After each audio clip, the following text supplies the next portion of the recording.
Siempre se ha dicho que la excepción justifica la regla. El problema no es, por lo tanto, que haya excepciones, sino que las excepciones sean tantas y de tal calibre que hagan inútil la regla, que la destruyan. El Código de Derecho Canónico, aprobado por San Juan Pablo II, prevé en el tema de la comunión, de dar la comunión eucarística a personas no católicas, prevé excepciones. El Canon 844, en el parágrafo 4, dice lo siguiente: si hay peligro de muerte, o a juicio del obispo diocesano o de la conferencia episcopal, urge otra necesidad grave, los ministros católicos pueden administrar lícitamente esos mismos sacramentos también a los demás cristianos que no están en comunión plena con la Iglesia católica. Cuando éstos no puedan acudir a un ministro de su propia comunidad y lo pidan espontáneamente, con tal de que profesen la fe católica respecto a esos sacramentos y estén bien dispuestos. Es decir, ya el canon, el código, establece una posible excepción. Ese mismo canon 844, pero en el parágrafo primero, había establecido claramente que los ministros católicos solo pueden administrar los sacramentos a los fieles católicos. Esta excepción se había aplicado hasta ahora, por ejemplo, con los ortodoxos, cuando se aprobó hace ya años lo que se llamó la intercomunión en casos excepcionales, cuando, por ejemplo, un ortodoxo vive en un país o en una ciudad donde no hay iglesias ortodoxas, o cuando, al revés, un católico vive en un país o una ciudad donde no hay iglesias católicas, pero sí hay iglesias ortodoxas. Bueno, son casos excepcionales con los ortodoxos que la Iglesia aprobó y que se vienen practicando en algunas ocasiones. Bueno, pero con el tema de la comunión de los luteranos, por ejemplo, luteranos casados con católicos, con su cónyuge católico, él o ella católicos, la Iglesia, un sector de la Iglesia católica alemana, reivindicó desde hace mucho tiempo la posibilidad de que se produjera esta llamada intercomunión. Y la Iglesia, el Vaticano, el Papa, lo rechazó siempre, por un motivo. En Alemania no hay ningún problema, no hay ninguna persecución para aquellos que dejan de ser luteranos y se hacen católicos. Es decir, si quieren comulgar, si creen en la presencia real del Señor en la Eucaristía, pues que se hagan católicos, no hay ningún problema, no les van a meter en la cárcel por eso. Y de hecho yo conozco varios casos de personas que, deseosos de recibir esta Eucaristía, la presencia real del Señor, han entrado plenamente en la Iglesia católica.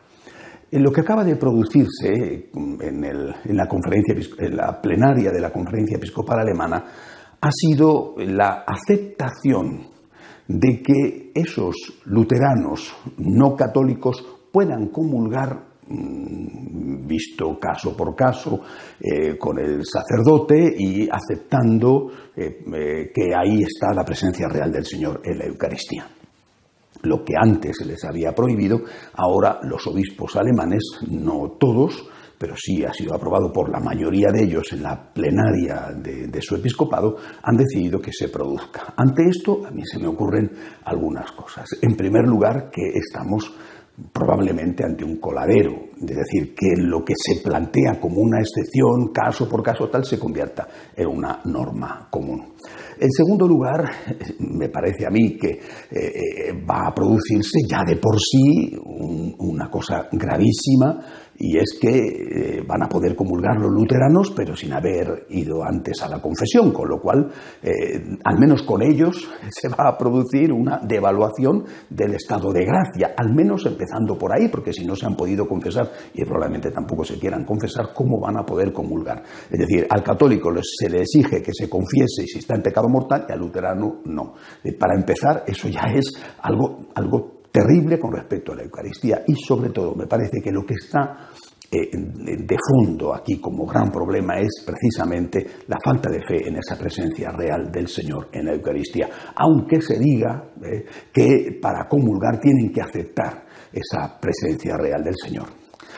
Vamos a ver, si la Eucaristía es un alimento no sé, un alimento para resarcir las fuerzas. Por ejemplo, pues no sé, en Alemania será un buen bocadillo con salchichas, pero en España un bocadillo de jamón ibérico. Es decir, si la Eucaristía es un alimento, o si la Eucaristía es un símbolo de amistad, un símbolo de fraternidad, pues yo no veo ningún problema en que eso se produzca.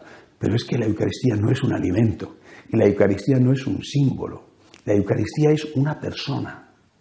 La Eucaristía es Cristo. Es la presencia real, auténtica, viva de Cristo en ese pan y en ese vino consagrados.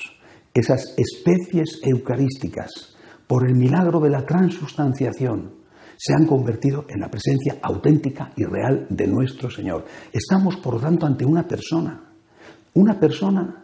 que va a ser recibida en su hogar, en su casa, en su cuerpo, por otra persona, la persona que comulga. Y esa persona que recibe al Señor no tiene derecho a ello. El Señor le concede el infinito, inmenso, extraordinario honor de entrar en su casa.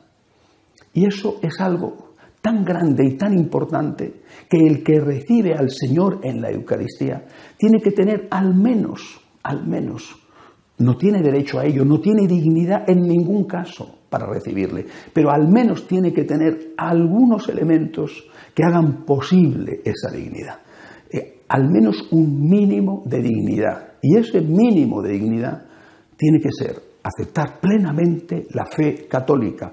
No solo la fe en la presencia real de la Eucaristía, sino aceptar plenamente la fe católica. Es decir, antes de la comunión eucarística tiene que haber otra comunión, la comunión en la fe católica, la comunión ideológica. Y si has aceptado plenamente esa fe católica, en un país como Alemania lo que tienes que hacer es hacerte católico. Y en segundo lugar, un mínimo de dignidad exige estar en gracia de Dios. Es decir, ser católico y estar en gracia de Dios. Aceptar plenamente la fe católica y estar en gracia de Dios. Eso no te da derecho a la Eucaristía. Sigue siendo un don extraordinario, pero representa ese mínimo de dignidad que tienes que tener para recibir al Dios Todopoderoso en tu cuerpo. Vamos a ver. Si eso no se hace, si no se respetan los derechos de Cristo que ha puesto esas condiciones, si no se respetan los derechos de Cristo, no será esto una especie de secuestro, no será un nuevo abuso, no será una nueva ofensa que se añade a la ofensa que había y que impedía esa comunión porque se estaba en pecado mortal y no se quería salir de ese pecado.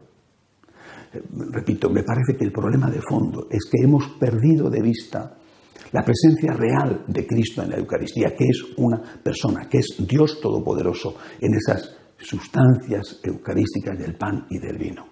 Si esto lo perdemos de vista, todo lo demás, claro, por supuesto, se justifica. ¿Es un alimento o es un símbolo? Y lo mismo que sucede en el caso de la comunión de los divorciados vueltos a casar. Estamos ante un problema de calado, estamos ante un problema gravísimo, repito, al margen de la buena voluntad que pueda tener la institución que eso lo va a permitir, como es el caso de la Conferencia Episcopal Alemana. Estamos ante algo de una gravedad extraordinaria, porque ofende directamente al Señor.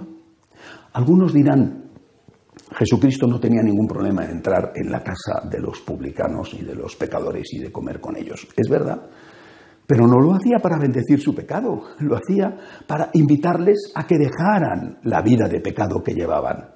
Es decir, lo hacía para instarles a que dejaran esa situación y empezaran a vivir en gracia. Me parece que es terrible olvidar algo tan claro como lo que dice San Pablo en la primera carta a los Corintios, capítulo 11, versículo 29. Quien come y bebe indignamente el cuerpo y la sangre de Cristo come y bebe su propia condenación. El gran San Pablo, tan admirado por los luteranos que basan en él, en un texto sacado de contexto de la carta a los romanos, el origen de su reforma. Bueno, pues San Pablo dice claramente esto. Olvidamos la palabra de Dios, olvidamos la tradición de la Iglesia, olvidamos el magisterio y decimos, en nombre de no sé qué pretendida falsa caridad, vamos a permitir que puedan comulgar los luteranos y vamos a permitirlo porque si no queda muy feo que vaya el matrimonio luterano a misa de él luterano, ella católica, o al revés, a misa católica, no puedan comulgar. estamos olvidando los derechos de Jesucristo. Y eso es lo más grave que puede hacer o puede permitir la Iglesia Católica. No estamos ante una excepción, insisto, que permite el propio código, sino estamos ante una excepción que se va a convertir en una regla y que va a terminar por destruir la regla que ahora existe. Hace 2 semanas yo me preguntaba si algunos no tendrían algo, sabrían algo y que les estaría moviendo a darse tanta prisa en la aplicación de reformas, quizá porque practican la política de los hechos consumados para que después ya no haya posibilidad de la marcha atrás. Estas prisas quizás se deban a que alguien sabe algo que los demás no sabemos, pero esto, desde luego, resulta difícilmente aceptable.